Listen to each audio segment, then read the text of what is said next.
What's up, guys? Welcome back to Newswave. Massive news out of Microsoft and Halo yesterday. Halo Infinite is being delayed until next year, and that obviously is a bit of an issue for the Xbox Series X. Kind of thrown its release into doubt a bit now online, because there's no first-party game that's going to show it off launching alongside of it. We're going to go over that one today. And after this, Microsoft started talking about the release window for the Xbox Series X, specifically telling us a month. And then to go a little further, more and more evidence is popping up online right now telling us maybe even the exact day when the system's coming out. Oh, and Zelda's 35th anniversary is next year. We've talked about it a little bit, but it does look like Nintendo is already making big preparations for it coming up next year. As always, guys, if you enjoy these videos, make sure you hit that like button, helps out a ton. And if you're brand new here, hit that red subscribe button down below as we head towards 500,000 subscribers. And we're gonna start today with Sam Fisher, Splinter Cell. Game I would love to see Ubisoft, make. Sure, it could be next generation, but at least they're not forgetting about him. He found his way into that really cool cell phone game, right? Showed up in Ghost Recon for like 3 missions, and now it looks like he's being added to Rainbow Six Siege. They put out this actually pretty cool trailer. I'll give them that. It was a well-done trailer. They had a good quote in there too. "You should know better than to write me off. Consider this a teaching moment," like when I was in that awesome cell phone game. No, they showed Sam, and he looked a bit older, a bit worn down from battle, and we'll find out a bit more information about this August 16th, 11 a.m. Pacific, 2 p.m. Eastern Time, and I would like to think that Ubisoft is playing the long game right now, as they are creating a Splinter Cell game in the background now for next-gen consoles. I would like to believe that. Unfortunately, with Ubisoft, I don't have a ton of confidence in that. It's been a while. 2013 is when we had the last Splinter Cell game, and they have talked about how they're kind of unsure as to how Splinter Cell and Sam would fit into their current business model, which is a lot of live service style games. Splinter Cell sure has a multiplayer aspect, but definitely works as a single player start to finish style game with generally a pretty interesting story. So here's hoping that they are just making sure we don't forget about them so that they can have a big reveal in a year or two. Also, we had talked about Goldeneye 25. I think it was like at the beginning of this year or last year. It was a really cool looking project where some fans were going to be taking Goldeneye from the Nintendo 64, moving into Unreal Engine 4, and they had some interesting footage. Like, they had footage that showed facility, and it looked pretty good. It was very early on, obviously, but it was like one person. They started getting more people to help out to kind of move this thing over by 2022 for Goldeneye's 25th anniversary. So it was looking pretty good for the most part until they got the old cease and desist. Yeah, that's right. They got hit with one from a lawyer from MGM asking them to remove any likenesses or references to the Bond franchise, and they seemed to expect that. It was like in the back of their mind, as they said on Twitter. Their Goldeneye 25 account explained all of this. Unfortunately, a lot of the tweets were pulled down because they deleted that account, and they have created a new Twitter handle, Project Lannis, for the new game. That's right, it sounds like they are going to continue working on the game, just remove anything with Bond at all, right? So the good news here is they would be able to create a game that they could then technically sell and put on Steam and consoles. So if it ends up being a really fun shooter that we all know in the back of our mind was basically a Goldeneye game, right, from a remake of the original Goldeneye, I think it can still work. So I'm gonna keep an eye on it still going forward, and here's hoping it turns into a really fun game. Oh, and here's a bit of random news. We've of course talked about Arcade 1-Up. Whenever they do something really cool like NBA Jam cabinet or the Turtles cabinet, those are pretty neat. But what about NEOGEO? That would make a lot of sense, wouldn't it, with the NVS cabinet? Well, this website just popped up. People started noticing on Twitter. I saw Wario64 post about it. This appears to be the NEOGEO NVSX. It is a cabinet that can be either like on top of a countertop, or you can use the included base, make it about 4.5 feet tall. So kind of similar to what we see with the Arcade 1-Up cabinets with the riser. And it has 50 NEOGEO games in there. A lot of Metal Slugs, Fatal Furies, World Heroes. There's a lot of stuff packed in there. In fact, at the price of $500, coming out in October, by the way, that is not bad considering Arcade 1-Up cabinets can be $300 to $400 with like 3 or 4 games in there. And there's some pretty good NEOGEO games in this cabinet. It's going to come down to build quality, of course, the controls and all of this, but I will keep my eye on this one. We don't really know where we can buy it or pre-order anything. We just have to wait for more information coming up, I would assume next month as they work towards October. And guys, with some of the quick news out of the way, let's get into the bigger stuff. Let's start right away with Halo Infinite. It will not be coming out this holiday, and it is pretty disappointing to see this happen. However, after that gameplay demo was released, I watched it. I even did a video breaking it down and talking about my thoughts on it. And the thing I kept coming up with, we even talked about on the podcast that weekend, something seemed off. Something seemed wrong. And then we hear that the ray tracing patch would come after the game comes out. And we started to realize, yeah, this game, they're coming down to the wire. And there would probably either something have to give. A ton of crunch would have to happen, or they have to delay it. It seems like, yes, they decided we'll delay it. In fact, they even mentioned the idea of crunch and it being technically unhealthy for their workforce to try to push this thing out this holiday, and the quality would probably still suffer. Here is the statement that was released by Chris Lee from 343 Industries. Today, I want to share an important Halo Infinite development update with the community. We have made the difficult decision to shift our release to 2021 to ensure the team has adequate time to deliver a Halo game experience that meets our vision. The decision to shift our release is the result of multiple factors that have contributed to development challenges, including the ongoing COVID-related impacts affecting us all this year. I want to acknowledge the hard work from our team at 343 Industries, who have remained committed to making a great game and finding solutions to development challenges. However, it is not sustainable for the well-being of our team or the overall success of the game to ship it this holiday. We know this will be disappointing to many of you, and we all share in that sentiment. The passion and support the community has shown over the years has been incredible and inspiring. We want nothing more than to play our game at the community this holiday. The extra time will let us finish the critical work necessary to deliver the most ambitious Halo game ever at the quality we know our fans expect.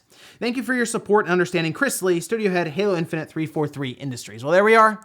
The Series X appears to be launching with no first-party launch title. Yeah, with Halo Infinite falling out of this year, the game that was really going to show off what it can do, the new system is just kind of left hanging at this point. I mean, really, I think if Microsoft could, they might be like, hey, Sony, let's delay our systems a bit, maybe next year. Sony's not going to. Sony has Spider-Man, and yes, that's a spinoff, but it's still Spider-Man. They can market that. Sure, Halo Infinite's available on the Xbox One, it's available on PC and all of that, but Microsoft could have marketed it heavily alongside of the Series X, giving you something to pick up alongside of it. At this point, you pick up the Series X, and I guess you pick up one of those Game Pass cards, and that's your launch title. It doesn't look great right now for Microsoft. This is a big blow for them launching their system this holiday, right? And not having Halo Infinite there. But let's step away from the system for a second and let's stick with Halo Infinite. This was needed. Looking at that gameplay, I think a lot of people realized that Craig was going to be very common in that game. A lot of the enemies looked like they didn't have correct textures. We saw pop in. It felt like more of an alpha build that they had just got out in time for it, down to the wire. And then we started hearing rumors that there were development issues and it was all over the place. So I would rather them delay this rather than push it out and, to be honest, damage Halo badly. I mean, if this just came out and it was like, wow, this is Halo Infinite, are we sure this is a next-gen game? It's pretty glitchy and buggy. I don't know. Halo's lost it, haven't they? Look what happened to Mass Effect. What happened to that? So yeah, it's tough for this to happen. Obviously, I wanted to play it. I play Halo all the time. I wanted to play Halo this holiday for Halo Infinite on the Series X, and instead, I guess I'm gonna keep playing Halo 3. In fact, the big Halo launch this holiday is Halo 4 on PC. Now, I will say a little more confidence here from me in Microsoft to not just push a game out on the Game Pass and say, well, it's Game Pass, we'll fix it later.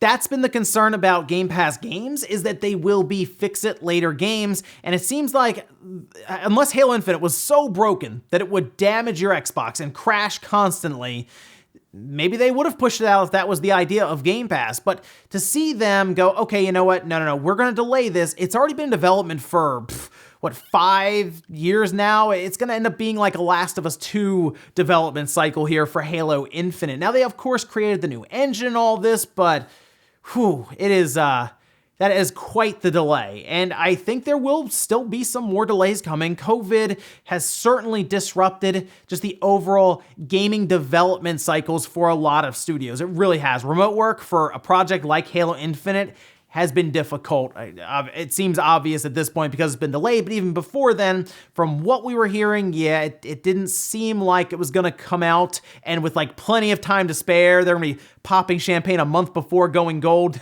They were gonna be delivering it to the store and then going gold, basically. So yeah, it's Halo Infinite next year. I'm thinking, to be honest, this could end up being a late summer or maybe even next holiday game. Yeah, and my question at that point, I'll leave it for you.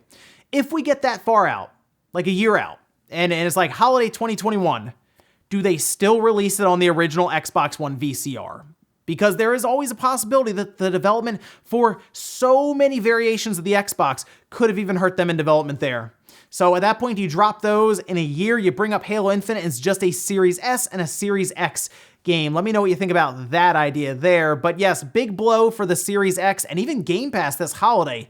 Could have sold Game Pass on Halo Infinite. Now, once again, you're kind of left with not a lot. Next up, let's stick with Xbox for a moment here for the Series X, as it does look like it will be launching this November. Microsoft updated us in a news.xbox.com posting. You can see some of that here. And the headline reads, Xbox Series X launches this November with thousands of games spanning 4 generations. That appears to be their launch strategy. This is something they obviously prepared, knowing that Halo Infinite was being delayed. They were trying to work this out. Okay, how can we PR spin this so it appears that there's still a lot of value and excitement around the Series X? And it's tough. It really is. If you look, they do at least have one passage here where it mentions games that are only on the Series X. And this is where we are with it. I just want you to realize this. This is seemingly their launch lineup or holiday lineup for just the Series X, right? Games that won't work on previous systems, like Assassin's Creed still will, Watch Dogs still will, just as examples from third parties. Cyberpunk, here's their list. It says games are exclusive like The Medium, Scorn, and Tetris Effect Connected, and then they say and more. That's kind of it right there. You see the issue right now. Halo Infinite can cover up that hole right there of not having a massive game to say just Series X, right? Yeah, I mean, look, Yakuza Like a Dragon, at least that is only a next-gen game this year on the Series X, so Microsoft locked that one up, but you can still grab it on the PS4, the Xbox One, all of that. Yeah, this is tough for Microsoft. This really is. Now, I guess on the other side, Sony just has Spider-Man now, but if they drop Ratchet and Clank in this holiday as well, I mean, that's tough. That is really tough. The Medium looks awesome, I will say that, but like, that is not a game that Microsoft is gonna push to the moon and say, this is Series X only, right? They're not gonna put that next to Spider-Man. Like, would that work? Probably not. So this is very tough. But to go a little further than that, I made a video yesterday on the second channel talking about November 5th/6th being when the warranty for the Elite controllers were up in 2021, pointing to a November 6th release date. That is a Friday, the first week of November. Tom Warren seemed to get a bit more information about this, getting the actual label for street date of those controllers off of the box. You can see, and it does say November 6th is when they were supposed to go out. Remember, those are the Series S/Series X controllers, meaning, yes, that's probably when the Series X would be releasing alongside the Series S and accessories. So, look out for Microsoft to, I guess, give us that announcement soon with price. I believe when they reveal the Series S, they will not only reveal the price, they will also reveal the release date straight up. That is the one advantage the Series S has right now, or just in general for Microsoft. They should have the cheapest system going into next generation. So keep an eye out for that. I think it's going to happen in the next couple weeks. Next up, let's move over to Nvidia, because I know there are several of you, myself included, because I want to see what the new video cards are, have been waiting for Nvidia to finally show us Ampere, right? They've been talking a ton of smack on AMD right now, like, we can release a card whenever we want that'll blow away anything that AMD is doing right now, right? They've said that several times. Well, it looks like the CEO, Jensen Huang, is going to be showcasing some new cards from Nvidia. At least it seems anyway. They put this countdown timer up, and we can see right now it's pointing to September 1st, saying the ultimate countdown, 21 days, 21 years. Before we enter the future, join us to celebrate the biggest breakthroughs in PC gaming since 1999 and what comes next. Hashtag Ultimate Countdown. Yes, it does look like they will have a pre-recorded live stream that they are going to showcase the RTX 3080 at the minimum, I believe. They could show off like the rumored 3070, 3060. Maybe they go crazy and show us the rumored 3080 Ti. Basically, they're going to show up there with some ridiculous video cards that most likely AMD will not be able to match, because even AMD's newest video cards on RDNA 2 are rumored to be about what a 2080 is right now, 2080 Ti.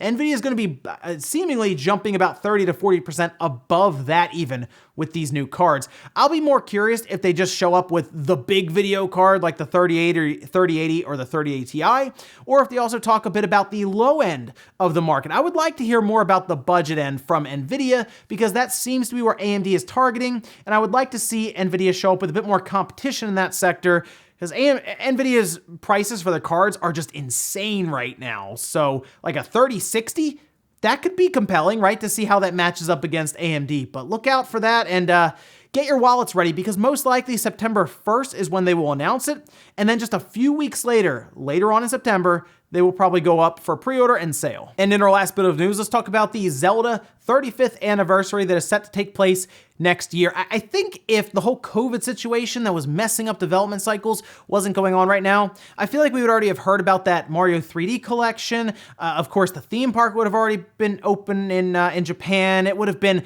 much different this year. So here's hoping next year is a bit smoother and the Zelda 35th anniversary happens a bit better, right? That's the hope anyway. But we still got some cool stuff this year. The Lego set was pretty fun. We had that NES set that was really neat with the cartridge and the TV. I haven't found one yet. I'm gonna keep looking. Of course, had the clothing line and then the theme park. And it looks like next year, as you can see here, we do have some class filings, trademarks, all kinds of stuff that appear to match up very similar to the Mario classes and trademarks that Nintendo made in advance of that 35th anniversary. And you can see that Naz did find this, saying, out of nowhere, The Legend of Zelda just registered a new trademark this July. It covers a lot of classes. It's 99% for next year's Zelda 35th anniversary. I do agree with that, especially if you match it up to what we're seeing with Mario. We're talking like keychains and clothing and all of this extra stuff. And if you're a Zelda fan, this is exciting, right? To think about how much they've done. Who would have expected a Lego crossover from Mario? The clothing line with Levi, sure, it was expensive, but it was like, This Nintendo's doing some out-of-the-box thinking here for Mario.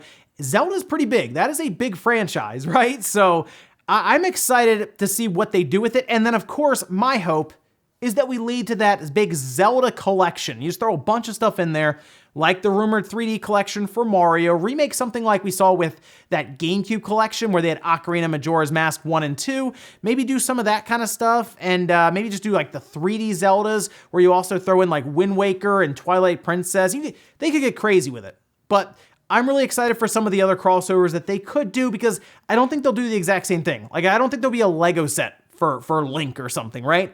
I think we'll get a little creative and do something different. So it is exciting that it seems that they are planning out that 35th anniversary, and they're going to be pulling out all the stops, and I think it's going to be a lot of fun. And we'll finish up with the comment of the day, as you're seeing here. This is from Master Quake saying, Mass Effect Trilogy on Switch or no dipping back in for me. I saw this a lot in the comments. There are a lot of people, obviously, who would like to see Mass Effect as kind of a handheld game as well, right? With the Switch's hybrid nature. I think it'd be pretty cool. And it would give EA a way to make it up to Wii U owners. Because remember, they released Mass Effect 3, and then they did the trilogy on the other platforms, and I believe it was the same price. That was on like the 360 and all that back then. That was strange, right? And didn't sit well with Wii U owners, so who knows? Maybe EA eventually brings it to the Switch, but the rumor, at least going into it, is that they wouldn't have it ready in time for release, and they'd release it on the other platforms, and it eventually comes to the Switch. But hey, it's been a crazy year. Maybe they could surprise us. And ladies and gentlemen, that's going to do it here for Newswave. Enjoyed this video, guys. Hit that like button, really helps out. If not, hit the dislike. Leave comments down below about everything we talked about today, whether it's the big Halo Infinite delay. What does Microsoft do now? Are they just going to ship the system or systems? They're going to have two, the Series S and the Series X. Do they just release them and say, hey, third parties carry us, go? Is that the strategy at this point? I mean, I guess they could maybe even have Halo Infinite jump up in 2021 and come out in the spring. I guess there's only a few months out. that's a whole situation there. And then what do you think about the Zelda 35th anniversary? What would you like to see Nintendo do with the Zelda franchise? And is there any other companies you'd like to see them cross over, much like Nintendo crossed over with Lego, to do some really cool Mario products? Thanks guys for watching, and I'll see you next time.